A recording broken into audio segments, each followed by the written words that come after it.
যে মিলিটারিরা আছেন এনারা কিন্তু সব সময় লোকাল লোক হোক আর আমরা যারা বেড়াতে আসছি ট্রাভেলার এবং সমস্ত কাজে এনারা কিন্তু সব সময় আছেন।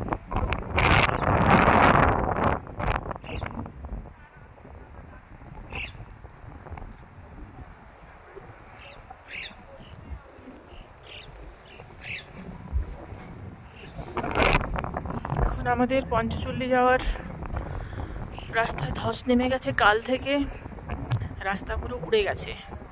এবার আমরা আদৌ যেতে পারবো কি পারবো না সেটাই হচ্ছে মেন কথা। হয়তো পঞ্চচল্লি ক্যান্সেল করতে হবে, কারণ বেঁচে থাকলে পরে আসা যাবে, আর যদি বেঁচেই না থাকি তাহলে তো সিধা ভগবানের কাছে পৌঁছে যাব।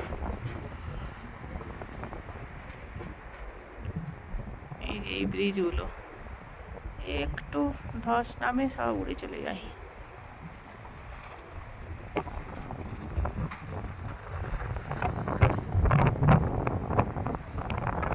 চলো দেখি এখন আমাদের পঞ্চচল্লি বেস ক্যাম্প যাওয়া হয় কি হয় না।